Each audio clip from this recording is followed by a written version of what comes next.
How many soldiers and civilians have died 6 months into the Russian invasion of Ukraine? We cannot verify military casualty numbers. We have a better idea of civilian deaths from Russian airstrikes. 26 people died in an attack on a train station yesterday, some of them burned to death inside a train car. How many people would die if this war triggered a nuclear reactor meltdown?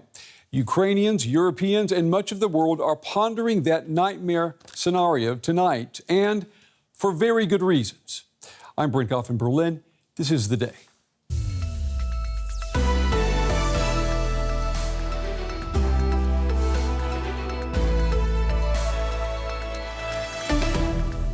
The Zaporizhzhia plant needs to be immediately demilitarized. We once again urge the parties to provide the IAEA mission with immediate, secure, and unfettered access to the site. This is the only time a nuclear power plant's been on the front line of a major war. It's very important that people are allowed access. Everyone will die if a nuclear disaster happens. Not only us in Ukraine, the whole Earth will die. Now there is general recognition that we need to be there. We need to be there soon. Kyiv accepts it. Moscow accepts it. We need to go. Also coming up, the war has displaced millions of Ukrainians, all fleeing for safety, some narrowly escaping Russian invaders. I looked through the blinds. I was scared, but the neighbors saved me. They told the soldiers that it was the house of a single mother with 2 kids. And the soldiers looked, they saw children's clothes drying in the yard and didn't enter.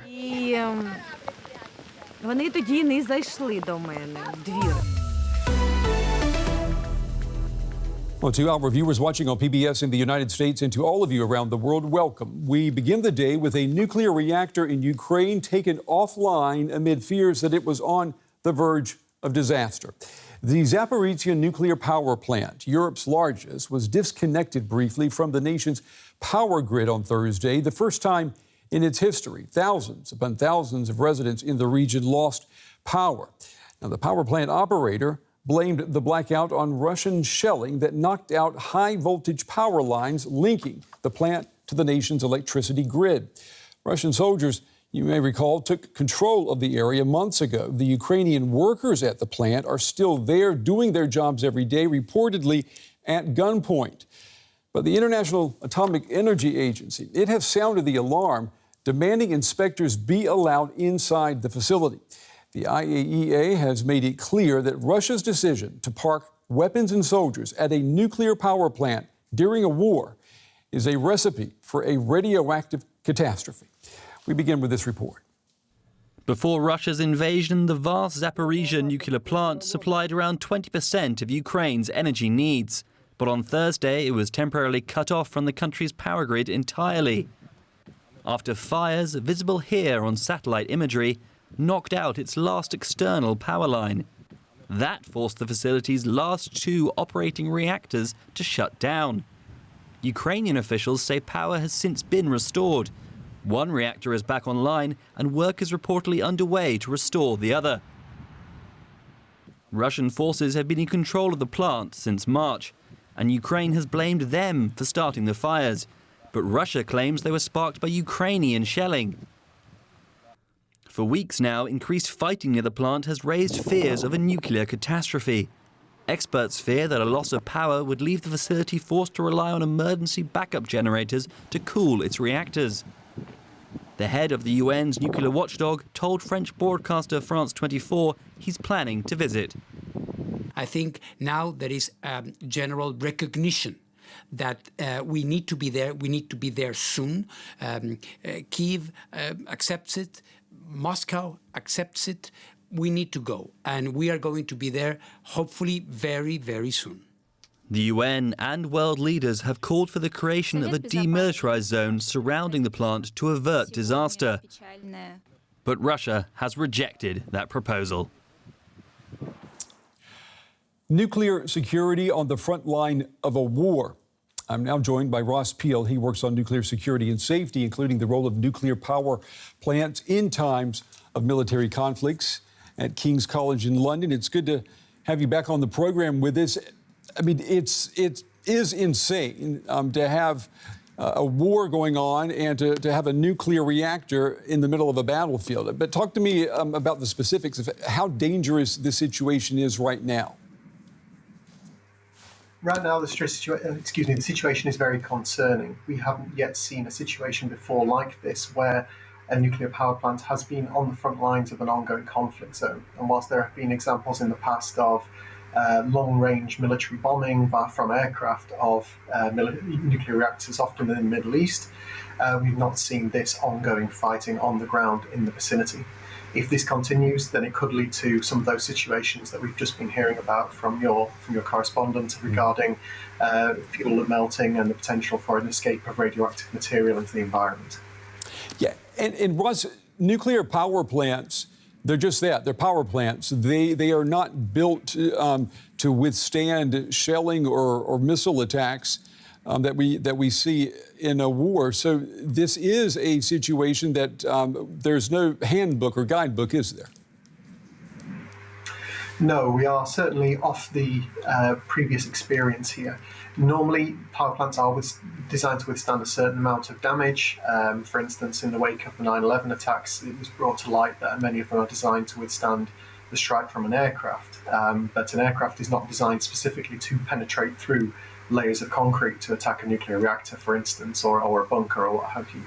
So we are very much in uncharted territory here.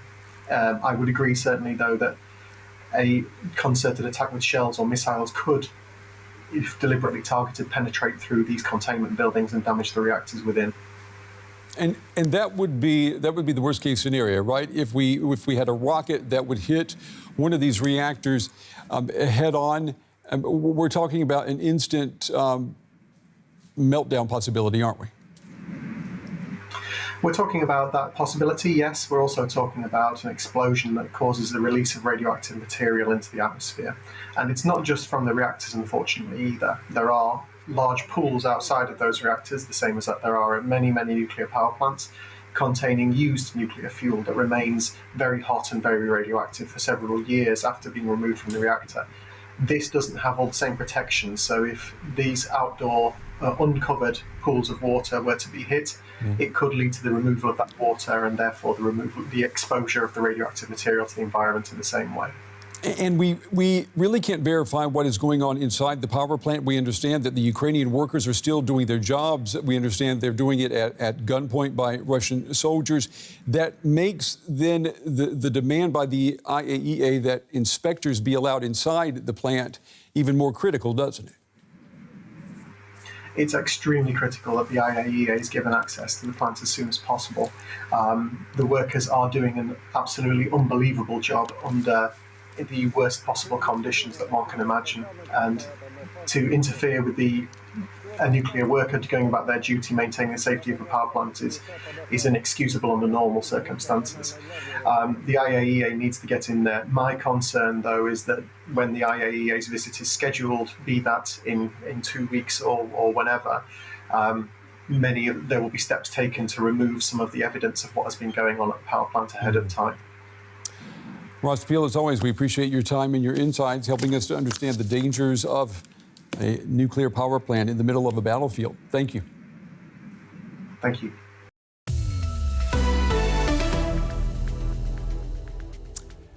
The war in Ukraine triggered a humanitarian crisis in the heart of Europe, millions fleeing their homes and the country.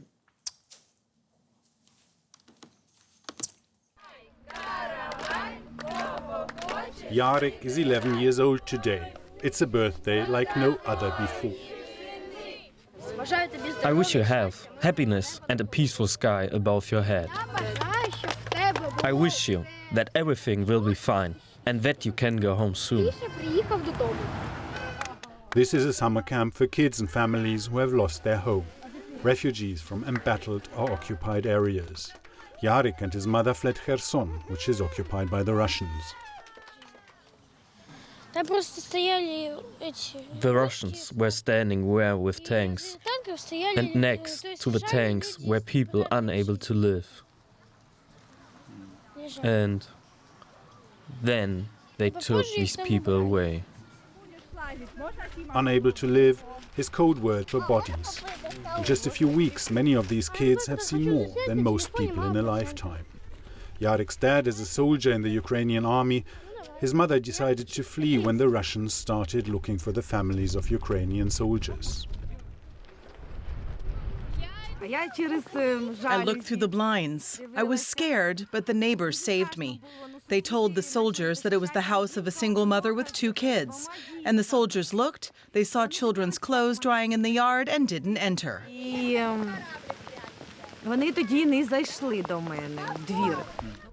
The organizer is Oleksiy Oleynik. Everybody calls him Uncle Yosha.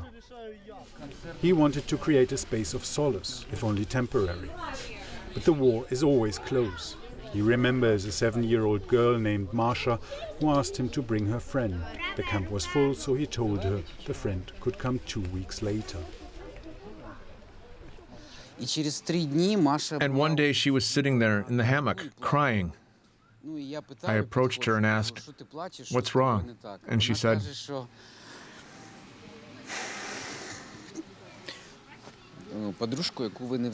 "My friend whom you didn't take." I said, "Yes, I remember. She's coming in 2 weeks." And she said, "She's not coming anymore." I understand it's not my fault.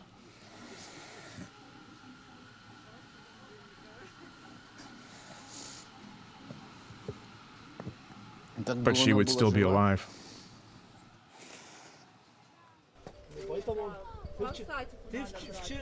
Many here have stories like this, but Uncle Yosha and the other volunteers try as much as they can to distract everybody with outdoor activities. It's the birthday boy's turn to climb the rocks. Yarek makes it to the top. A victory, at least for today, when so much in his life remains uncertain. We want to bring in now Aliyah Chandra. She is the editor-in-chief at the English-language online newspaper Euromaidan Press, and she joins us tonight from Kyiv. Aliyah, it's good to have you with us. You have spent the last 4 months as a refugee here in Germany. Tell me, what's it like to be home again? Well, I feel immense gratitude to the best army in the world, the Ukrainian armed forces, that I can return, that I have a home to return to, that I have a nation, an independent state. I'm sincerely grateful and obliged to all the men and women who have given their lives so I can return. At the same time, I'm very grateful to Germany that it has been so welcoming to me as a refugee.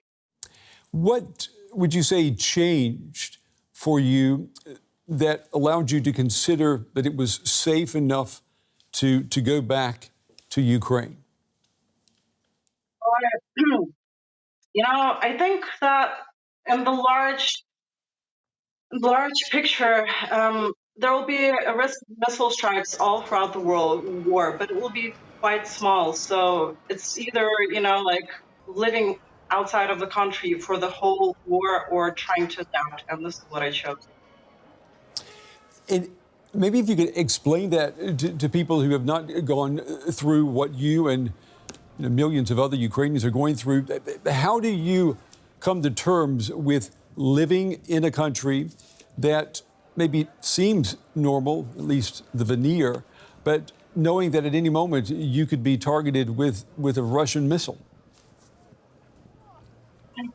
Well, you just learn to adapt. I mean, maybe there's a sort of fatalism that emerges. I mean, we will all die at some time in our lives. So maybe we should prepare to live our lives the best so we will not be ashamed. But of course, we should take the necessary precautions. We have air alarms. Yesterday on our Independence Day, it was a whole day full of air alarms. And during them, you should take shelter because that means that Russia is launching missiles somewhere at our peaceful cities. So people just they learn to adapt. And yes, it is a life that relies on bomb shelters, that relies on passive protection from Russian aggression. Yeah, you say people learn to adapt. That implies, of course, that things have changed. How would you say that Ukraine has changed in the past 4 months for you? I mean, what sticks out most in your mind? Well, when I left, there was a very high optimism that we would end the war very soon. There was a feeling that we could beat Russians quite soon. Right now, this optimism is more tempered. And the reason for this is that while the West was stalling with delivering the equipment and weapons that Ukraine needs to launch a counteroffensive, our best troops, our best Ukrainian units, best trained units, they sacrificed their lives to hold back this Russian barrage of artillery. So this big thing that changed is that actually Ukraine has lost a lot of its battle-ready troops and has to train a new force to launch this counteroffensive. So, so basically, but the optimism is still there. Ukraine is united as before. Like, I think the latest poll said that 97% of Ukrainians are absolutely confident that Ukraine will win. Yeah. And that is no small number after 6 months of war. Putin sought to break the Ukrainians' morale, the Ukrainian spirit, but they're united as ever, and they know that they have no other option than to win, because they know what they're up against. They know that they're against fascism. They know that they are fighting for their right to exist as a nation. So that has not changed. It is the same as before. But of course, right now we understand that the liberation of our lands, it is forced to be more protracted in time because we do not get the weapons we need right away. Let me ask you, you as a journalist, you were with your children in Germany, and I understand you weren't able to report it, and this, is the biggest story of our generation, particularly for you. What was that like?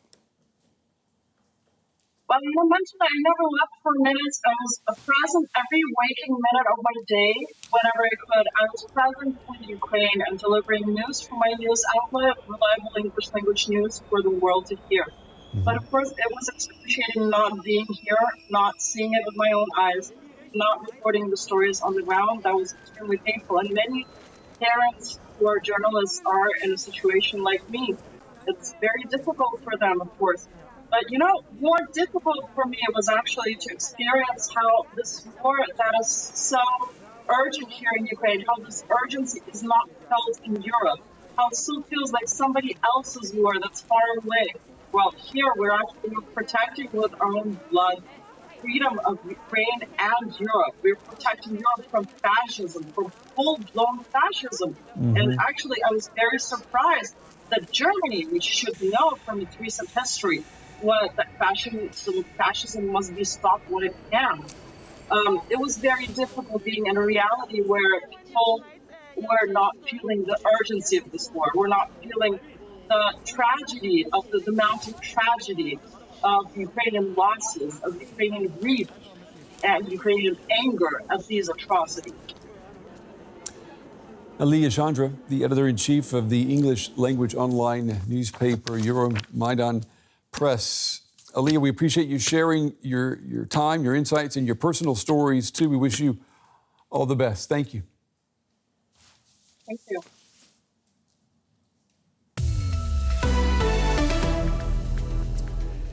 Six months of war and no end in sight. Let's bring in Bill Roggio. He is a senior fellow at the Foundation for the Defense of Democracies. He joins us tonight from Medford, New Jersey. It's good to have you on the program. The news today coming from the Kremlin. Russian President Vladimir Putin, he has signed an order to boost the armed forces by about 10%, about 140,000 more soldiers. What do you make of that? Putin is not willing to call up a draft or, issue a national emergency in order to bolster the size of the military. So he doesn't want to admit to the Russian people that this is a full-blown war.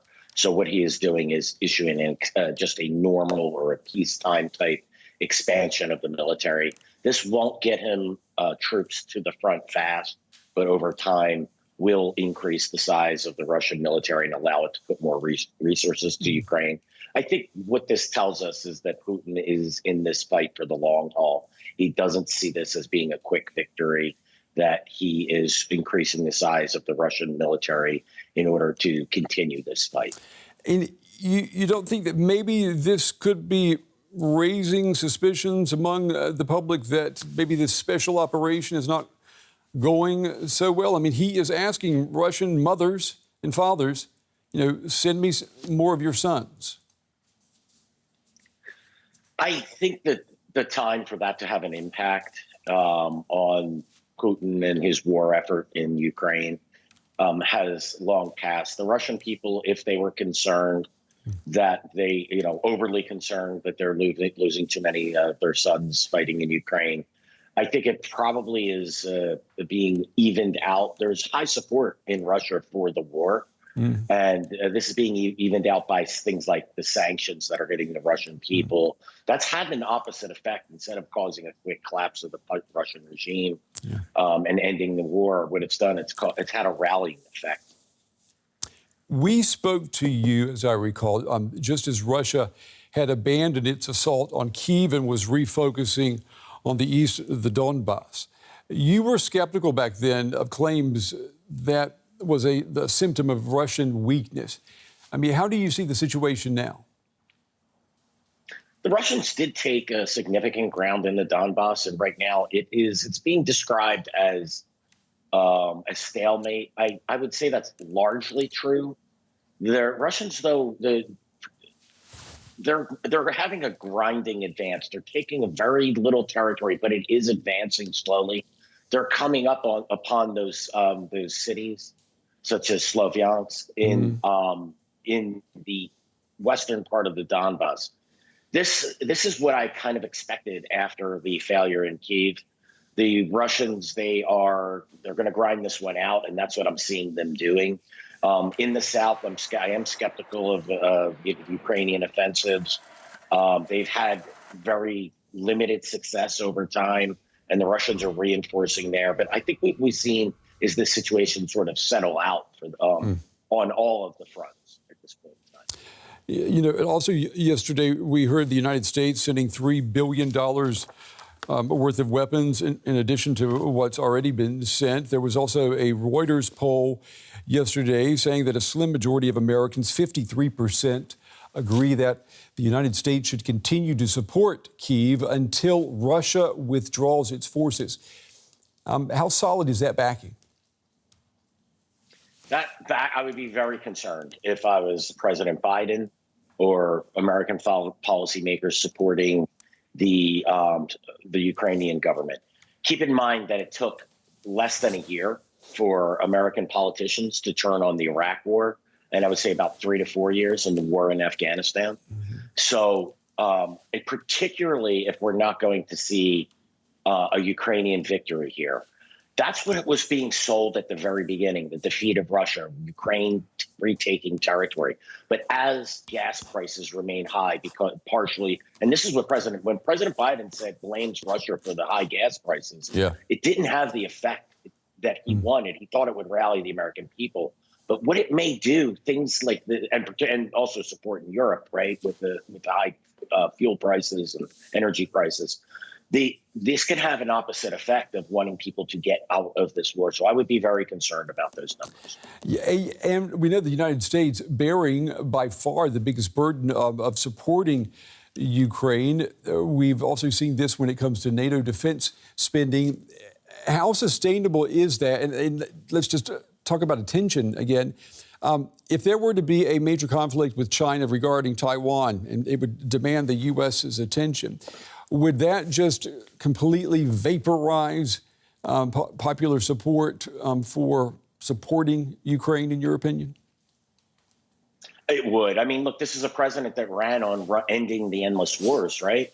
And now the U.S. is involved in a war in Europe that isn't going to be quick. It looks to be going to a lengthy, at least at a stalemate, so that war isn't ending. And when the American public figures out that it's shouldering 5 times more of the burden of this war than Europe, and this being touted as a defense of Europe, that is not going to go over well. That with a high isolationist bent here in the United States, the U.S. had trouble fighting in Afghanistan and Iraq. These are 2 small-scale counterinsurgency type wars. If there was a war with China over Taiwan and the U.S. was providing the support in Ukraine, I am highly skeptical that the U.S. would be able to shoulder the burden of two major wars when it couldn't shoulder the burden of two minor wars. Yeah, that's a very good point. And you hear people today say, a war with two fronts out of the question. Bill Rogier from the Foundation for the Defense of Democracies. Bill, as always, good to talk with you. We appreciate your time and your insights. Thank you. Thank you. It was a pleasure. Well, the day it is almost done. The conversation continues online. You will find us on Twitter, either at DW News. You can follow me on Twitter at Brent Goff TV. And remember, whatever happens between now and then, tomorrow is another day. We'll see you then, everybody.